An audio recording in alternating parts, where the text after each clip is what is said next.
Olá pessoal, estou aqui hoje com a minha amiga Gislaine Targa, de Araçatuba, está passando uns dias aqui em Brasília. Muitos dias em Brasília. E ela veio nos fazer uma visita, é uma amiga já de longa data, né Gi? Isso. E a gente está aqui hoje para um bate-papo sobre doutrinação. É isso aí, vamos abordar esse assunto extremamente necessário. Bem-vinda, Gi. Obrigada, Miguel, vamos lá.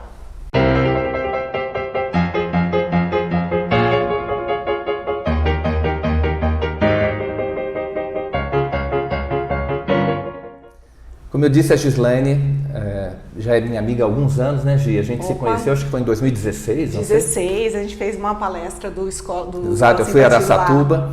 E o envolvimento da Gi com a Escola Sem Partido, como costuma ocorrer, começou quando ela teve um problema na escola do filho dela e ela, que a Gislaine não é de brincadeira, ela partiu para cima para defender o seu filho, para defender a liberdade do seu filho.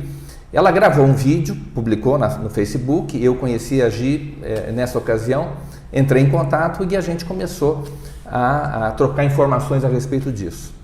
Eu queria que você falasse um pouco, Gi, sobre a sua experiência como mãe e como criadora do Mães pelo Escola Sem Partido. É isso aí. A gente sempre começa um trabalho desse pela gente mesmo, pelas nossas dores, né? E aconteceu isso com meu filho. Quem já nos segue, já conhece as nossas páginas, já sabe como começou a minha história. Tive que ir na escola uma vez, 2 vezes. Na terceira vez não me atenderam, a coisa continuou. Então eu postei um vídeo na internet. E quem lembra da história sabe, eu vou atrás dessa Escola Sem Partido para ver como isso funciona. E foi aí que eu conheci o Miguel. Bom, já são alguns anos de experiência. Junto comigo temos várias mães. Hoje o Mães pela Escola Sem Partido surge comigo e com a Vanessa Menezes. Outras mães vieram nos ajudar, tem a Vanessa Menezes, a Renata Calestini, a Jennifer, a Maria Fernanda, a Ana Elisa, a Tânia. São várias mães, hoje já não temos mais como contar todas, que participam da criação do Mães pela Escola Sem Partido. E a gente já criamos um limo, viu, Miguel? A gente já criou assim um limo no trato com as mães, no trato com as situações, a indicação do que fazer. Não sabemos mais quantas vezes soltamos por aí o modelo de notificação extrajudicial, por exemplo. Isso aí a gente replica aos montes internamente nos grupos, inbox, no Facebook. O Facebook é a nossa página, é o nosso canal principal. E tem muita coisa que vai em inbox, mas também o nosso trabalho pesado está nos grupos de WhatsApp. Hoje, Miguel, estávamos falando agora mesmo, é engraçado isso, porque às vezes a gente recebe uma chamada ou uma mãe fala assim: olha, eu montei um grupo de mães pela Escola Sem Partido aqui na minha cidade e não tem ninguém de Escola Sem Partido no grupo. Elas estudam, elas vão atrás de descobrir os direitos, elas se sentem ofendidas ou chateadas, elas se unem para buscar uma solução para a situação dos filhos. E é isso que é legal no Escola Sem Partido, no Mães pela Escola Sem Partido. Nós somos um braço, na verdade, né, do Escola Sem Partido. E isso que é legal, de repente, as pessoas entendem o que isso significa. Porque para quem está alienado do que está acontecendo na guerra cultural, o que está acontecendo no mundo das escolas públicas e particulares, para quem não é ligado em política, por exemplo, políticas públicas, essa pessoa não entende por que a Escola Sem Partido existe. Somente as pessoas que enxergam essas situações, que têm filhos em idade escolar, essas pessoas têm mais sensibilidade com esses assuntos. E uma hora ou outra ela acaba prestando atenção numa denúncia, num vídeo, numa situação, e ela acaba sendo uma seguidora. E eu vou te contar uma coisa que você não sabe. Nós temos inúmeras avós que seguem as nossas páginas, sabiam disso? Avós. Pessoas que já estão criando os netos, estão ajudando os filhos com os netos, curtem os netos, trabalham pelos netos.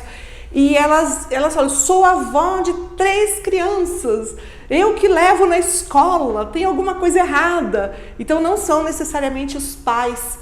Tem outras pessoas envolvidas e que acabam procurando a gente, ou curtindo a gente, ou seguindo, para poder achar solução para os problemas da educação, da doutrinação, de tudo mais que a gente está vendo aí com relação aos seus filhos.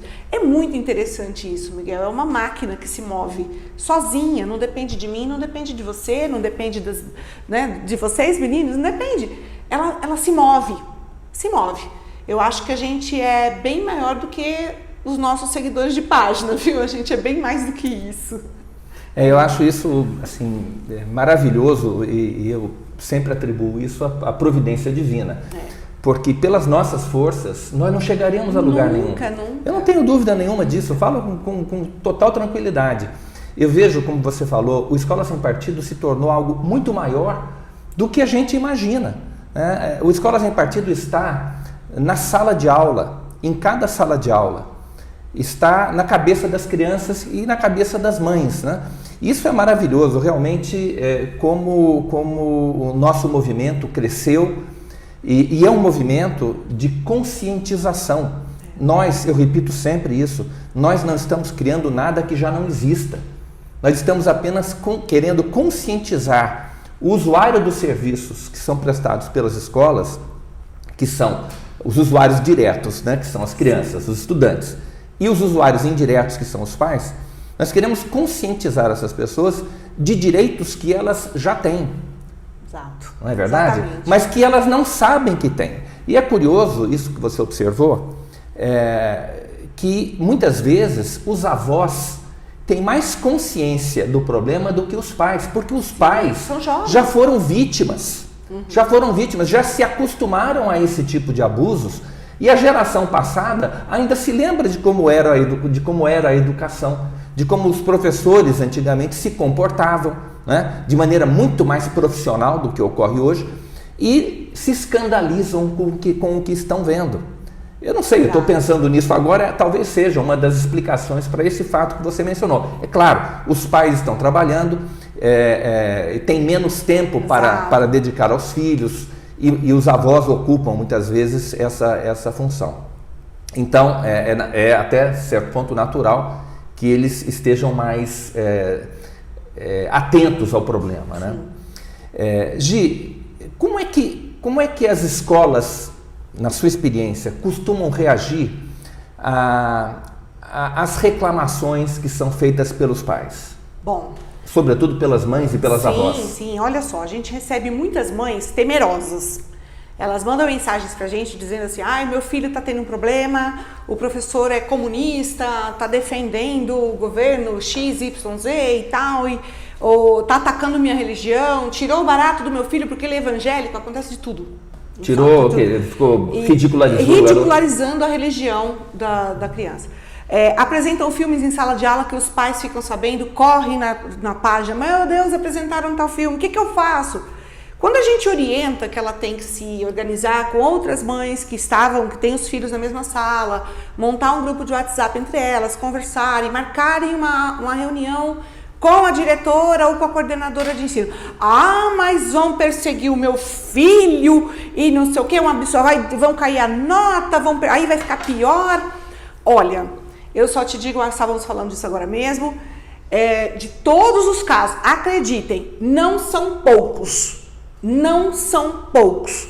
As nossas páginas já passaram há muito tempo de 1 milhão de denúncias. Vamos contar nossas páginas que vai passar de 1 milhão de denúncias, fora o que está arquivado que a gente nem pode publicar. Então, esses pais, de toda essa experiência que a gente tem, nunca um pai voltou e falou, meu filho está sendo perseguido, eu não devia ter feito aquela denúncia, eu me arrependi. Pelo contrário. Nós temos os relatos de retorno de que essas mães se fortaleceram. 99% das vezes, falo com toda a segurança e conhecimento das páginas que nós temos, é uma pena a Vanessa não estar aqui hoje, ela tem os números de cabeça, todos, nenhum caso a diretora enfrentou o pai ou a mãe e disse que eles estavam totalmente errados, que aquilo ia continuar acontecendo. Não. Quando há um grupo de pais que buscam a escola para se resolver, a escola recua. O professor recua e não há perseguição ao filho. Por quê? Porque a mãe ou o pai tem que ter o macete. Não vai sozinho na escola. Se junta com outro pai ou outra mãe que também tem um filho na mesma sala E aí vocês se tornam invencíveis. É isso que é o primeiro passo.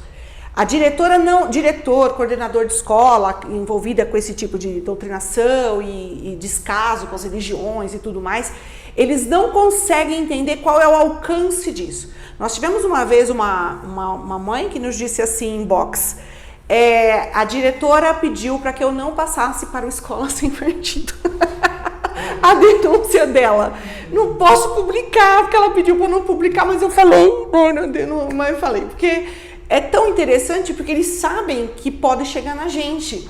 Vejam, não somos nós que vamos mandar advogado aí para o pai ou para a mãe resolver suas situações, mas há uma credibilidade tão grande no que a gente faz hoje, as pessoas apostam tanto nesse trabalho e elas se fortalecem nas experiências que elas veem contadas na nossa página. E é o que eu disse, nenhum caso o pai volta dizendo que está arrependido, que ele vai tirar a denúncia, que ele não pode fazer, porque a professora falou que vai ferrar com a gente. Não tem. A escola recua. Porque eles sabem que estão fazendo coisa errada. Sim, sabem. Eles, assim como eu acabei de dizer, a lei já existe. Essas práticas que nós denunciamos sob o nome genérico de doutrinação são práticas ilegais, são práticas que violam direitos fundamentais dos estudantes e das famílias. Por exemplo, quando um professor ridiculariza a crença de um aluno, a religião de um aluno, quando um professor xinga o pastor da igreja, diz que o pastor é ladrão, que o padre é pedófilo, ele está ofendendo a religião daquela criança, daquele usuário. Ele não tem o direito de fazer isso. Então os pais devem reclamar e devem reclamar com coragem. Com coragem. Não tenham medo de reclamar, não tenham medo de exercer o direito de vocês, não tenham medo de defender os filhos de vocês. Se vocês tiverem medo, vocês vão perder. Perderemos todos. Todos perderemos, mas os pais é que perderão os seus filhos. Nós temos depoimentos dolorosos de mães e pais que dizem, perdemos nossa filha. Ai, Miguel, olha, isso gente. Isso é um horror, isso é uma tragédia. E perderam para quem? Olha aqui, Miguel. Perderam para o tráfico ideológico dentro da escola. Perderam os filhos para uma militante disfarçada de professora que quer se passar por amiga da sua filha, amiga do seu ou amigo do seu filho. Gente, é muito grave isso. Não tenham medo de defender os filhos de vocês. Lembrei de inúmeras mães que perderam seus filhos, estão nos nossos grupos, ajudam nos grupos de WhatsApp a atender as mães, porque são grupos por estados. Elas estão nos grupos e o relato delas é extremamente doloroso. Não dá nem para explicar, são muitas situações ruins e também não acho certo expor as histórias individuais desse jeito, mas elas já perderam os seus filhos e elas estão no nosso front para poder contribuir, para poder evitar que o filho de outras pessoas passe pela mesma situação. Olha a seriedade disso. É muito sério, é muito sério. Sabe, Miguel, eu lembrei agora mesmo. Nós participamos acho que foi no 2º Simpósio Conservador de Ribeirão Preto. Luiz Vilar fez uma palestra que nesse 2º simpósio tinha umas 700 pessoas participando. Todos choraram. Todos. O que impulsionou o trabalho de Escola Sem Partido não foi o nosso esforço, foi o esforço da esquerda em tentar nos derrubar. O Luiz Vilar falou certinho, nós impedimos que a cereja do bolo fosse colocada no campo da doutrinação ideológica que a esquerda assumiu no país. O Escola Sem Partido foi lá e impediu que essa cerejinha fosse colocada. Foi a gritaria deles que nos expôs. E foi muito interessante esse momento. E agora, lembrando das minhas mães, que estão lá e que elas estão lutando pelo filho de outras pessoas, porque elas já perderam os filhos delas, que a gente vê, que eu estava arrepiado, que realmente eu lembrei dos casos e fiquei muito emocionada aqui. Eu acho que isso nos move assim fundo. Tem dia que a gente chora dentro dos grupos, a gente fica apavorado com o que vê. É muito forte. Então, acho que se você está vendo a gente agora pela primeira vez, o Escola Sem Partido pela primeira vez, nunca tinha visto uma conversa nossa sobre isso, entenda, é um movimento que cresce por si só. Nos empurram, nos impulsionam, porque são casos gritantes e aos milhões pelo país. Agora mesmo você me mostrou um caso que eu fico horrorizada. Dentro de uma escola, professores que usam linguagem difícil para falar com os pais. Como é que é esse caso, Miguel? Então, a mãe que nos... Essa denúncia foi publicada ontem na nossa página. A mãe diz o seguinte: estive várias vezes na escola e deixei muito claro o meu posicionamento sobre doutrinação. Outros pais não falam nada porque os professores usam palavras difíceis numa comunidade humilde. Então, é incrível. Eles sabem quem são o público. Eles conhecem o público que eles têm. É isso. Eles usam e abusam do conhecimento que eles têm desse público. Eles sabem que são pessoas humildes. Usar um vocabulário difícil para dizer o quê para esses pais? Para esmagar essas pessoas. Para esmagar, para não permitir que o usuário do serviço, o cidadão que está pagando o seu imposto, que está pagando direto ou indiretamente o salário daquele servidor, para impedir que ele exerça os seus direitos, para impedir que ele faça uma cobrança legítima em relação ao servidor público que está ali para prestar o serviço. É muito sério isso. Isso é bullying, isso é assédio. Isso mesmo. Isso é uma forma de bullying, é uma forma de assédio, não é? De abuso de poder. É isso que nós temos visto. Servidores públicos que deveriam humildemente prestar o serviço, abusam do seu poder para esmagar aquele cidadão, aquela pessoa humilde. Essa é a palavra que precisa daquele serviço porque não pode pagar uma escola particular. É doloroso e é muito grave o que está acontecendo. Muito grave. E é uma situação assim, a questão ideológica, sempre a gente bateu muito sobre isso no Escola Sem Partido. O governo que tinha antes era um governo de esquerda. Então, esse pessoal trabalha para isso, para manter uma hegemonia esquerdista. Mas não será diferente com o governo de direita, ou supostamente de direita, não sei. Também será doutrinação se o inverso ocorrer. Claro, evidente. Então, isso é um pouco difícil das pessoas entenderem. No cenário atual, é um pouco difícil delas entenderem. Mas entendam, há casos que são extremamente gritantes e independe, às vezes, até da formação desse professor, que tipo de pessoa que ele é, ou que ideologia que ele segue. Eu lembro perfeitamente de um caso de uma aluna, acho que vocês também publicaram na escola, acho que vocês publicaram esse caso. A menina, ela é evangélica e o professor foi passar um filme em sala de aula. Agora está na moda de passar filmes pornográficos com sexo explícito. Vocês viram aí a denúncia que a Escola Sem Partido postou. Dá até vergonha. Campo Grande, dá até vergonha colocar isso nas páginas. A gente coloca porque eu acho que nós temos uma missão mesmo de denunciar e de mostrar como isso está funcionando, o que está acontecendo. E uma aluna, quando viu a cena, ela tentou levantar e sair pela porta. E o professor, volta aí, crentinha, senta aí. Crentinha. Gente, por Deus, faz tempo isso. E agora a gente tem outros tipos de denúncias, as denúncias veladas. Eu sei que o professor fala algumas coisas na sala para me ridicularizar. Eles pegam muito... Tem igrejas que são bem rigorosas com o traje, então as roupas são bem diferentes, usam saias, cabelo comprido. E o professor já escracha na sala. Cara, isso é muito Ele já faz brincadeira, faz a classe rir da criança, porque sabe que ele não fala diretamente. Acho que se a criança... É uma piadinha, passa batido, mas a criança sentiu. A mãe não consegue nem explicar pra gente o que é. Ela nem consegue explicar, mas aquilo aconteceu. Então, a gente tem que dar apoio, nosso trabalho é esse mesmo. Claro. É dar apoio, é atender, é explicar. Então, eu acredito que não é porque nós mudamos o eixo político aí, não sei como é que chama isso, Miguel, o eixo político, que essas coisas... Não mudou, né? Porque na educação continua a escola continua nas mãos da esquerda. Continua nas mãos da esquerda. E... Eu não me canso de repetir as mesmas coisas. Nós não lutamos por uma escola de direita. Nós lutamos por uma escola que cumpra a sua missão. É a missão de transmitir conhecimento e deixar aquilo que cabe à família com a família. Um professor não tem nenhuma responsabilidade pelo mau comportamento dos seus alunos fora da sala de aula, mas os pais têm. E é por isso que os pais devem ter o direito, a prerrogativa de dizer aos seus filhos o que é certo e o que é errado. Porque quem vai pagar o pato é o pai, não é o professor. Nossa, olha o que você me lembrou. Mãe, pai, presta atenção. Se você for conversar com a escola ou numa reunião de pais, você ouvir, a escola tem que falar coisas que vocês, pais, não falam com as crianças.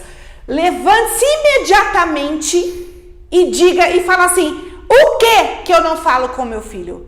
Começa a falar. Por quê? O quê? Como você sabe? Bota esse professor na parede. Faz ele passar carão ali no meio da reunião. Estamos com pelo menos cinco casos recentes que tentaram fazer graça na sala com o sexo, tiraram o sarro do programa da Damares, de retardar, atrasar a entrada na vida sexual das crianças, dos adolescentes. O professor tirou sarro na sala de aula.